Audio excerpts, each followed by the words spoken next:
அட கடவுளே! அப்படிங்கிற மாரி ரோகிணி பண்ற ஒவ்வொரு விஷயமும் நமக்கே பார்த்தா வந்து, அந்த பையன் மேல உனக்கு உண்மையிலே பாசம் இருக்கா இல்லையாம்மாங்கிற மாரி தான் இருக்கு. கடைசி நிமிஷம் வரைக்குமே தன்னை காப்பாத்திக்கிறதுக்கு தான் வந்து பிரதானம்னு நெனைக்கிறாங்க. ஆனா என்னன்னா, இது வந்து இப்ப சரியா தவறாங்கிறதுக்கு முன்னாடி, நம்ம எப்படி கண்டிஷன் ஆகப்பட்டுருக்கோம், நம்ம எப்படி பழக்கப்பட்டுருக்கோம் அப்படின்னா வந்து, ஒரு தாயோ, ஒரு தகப்பனோ தன்னுடைய குழந்தைய தான் வந்து பிரதானப்படுத்துவாங்க அப்படின்னு நெனைச்சு நம்ம பழகியிருக்கிறதுனால, இவங்க பண்றது நமக்கு ரொம்ப ஒரு மாரி விசித்திரமா இருக்கு, ஒட்டாத மாரி இருக்கு. ஆனாலும் வந்து பார்த்தீங்க அப்படின்னா வந்து சர்வைவல் இன்ஸ்டிங்க்ட் அவங்களுக்கு அவங்கள காப்பாத்திக்கிட்டா போதும். அதுக்கு பிறகு நான் என்ன காப்பாத்திக்கிட்டேன்னா மிச்சம் எல்லாத்தையும் பார்த்துப்பேன் அப்படிங்கிற எண்ணத்துல தான் அவங்க இருக்காங்க. தனக்குன்னு ஒரு வாழ்க்கை வேணுங்கிறதுக்காக தான் அப்படி பண்றாங்க அப்படின்னு சொல்லிட்டு அவங்களுக்கு சப்போர்ட் பண்ற ரோகிணிக்கு சப்போர்ட் பண்ற ஃபேன்ஸ்லாம் இருக்காங்க. அவங்கலாம் அதான் சொல்ல வராங்க. இந்த கிறிஷ் வந்து தேவையில்லாத ஒரு வம்பு பண்றான். அந்த கிறிஷ்ங்கிற பேரை கேட்டாலே வந்து கோவம் தான் வருது. கிறிஷ் வந்து ஒன்றும் சரியில்லை. எதுக்கு இந்த கிறிஷ் இந்த கதைக்கு? பாவம் ரோகிணி நிம்மதியா இருக்க விடுங்கலாம் பல பேர் பேசுறதெல்லாம் பார்க்க முடியுது.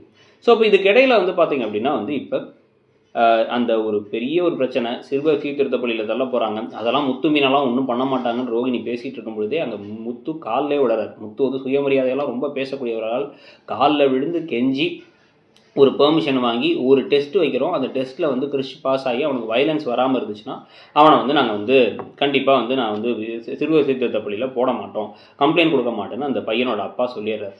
இவ்வளோ பிரச்சனைகளுக்கு இடையில இந்த சமயத்துலையும் திருப்பி வந்து ரோகிணி அதை கெடுத்து விடுறதுக்கும் இந்த ஸ்கூல்லையும் வந்து இவங்களுக்கு தெரிஞ்சிருச்சு அப்படின்ட்டு இவ்வளோ பிரச்சனை பண்ணி சரி பண்ணி கிறிஷ் அதே ஸ்கூலில் படிக்கிற மாதிரி ஒரு நிலமை வந்தால் கூட அதை கெடுத்து விட்டு திருப்பி வேறு ஸ்கூலுக்கு மாற்றலாம் அப்படின்னு ஏதாவது ரோகிணி ட்ரை பண்ணாங்கன்னா ஒரு கட்டத்தில் பொறுத்தது போதும் பொங்கி எழு அப்படின்னு சொல்லிட்டு வித்யா அவங்க கல்யாணத்துக்கு அப்போ, ஏன்னா அவங்க கல்யாணம் நெருங்கிட்டே இருக்குது, அவங்க கல்யாணத்துக்கு அப்போ ஓப்பனாக வந்து இப்போ விஷயத்தை சொல்லிட்டா என்ன ஆகும் அப்படிங்கிறது தான் முக்கியமான விஷயம். இப்போ முத்துக்கிட்டேயோ மீனாக்கிட்டேயோ இல்லை மீனாக்கிட்ட தனியாக கூப்பிட்டு இந்த ரோகிணி சரியில்லை, அவளை பற்றி நிறைய உண்மைகளை உங்கள்கிட்ட நான் வந்து சொல்லாமல் இருக்கேன், அவளை பற்றி சொன்னதில் பாதி விஷயம் போய் உங்களுக்கு தெரிஞ்ச மலேசியாவில் அவள் பணக்காரி இல்லைங்கிறத தாண்டி அவள் வாழ்க்கையில் நிறைய இருக்குது அப்படின்னு லைட்டாகவாச்சும் போட்டு விட்டா இதுக்கப்புறம் தான் வந்து ரோகிணி வித்யாவே காலி பண்ணுற அளவுக்கு இறங்கிடுவாங்க சிட்டியோட உதவியோட.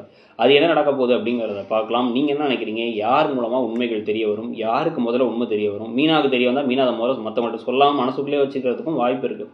அதை பற்றி உங்கள் கருத்து என்னங்கிறத சொல்லுங்கள். தேங்க்ஸ்.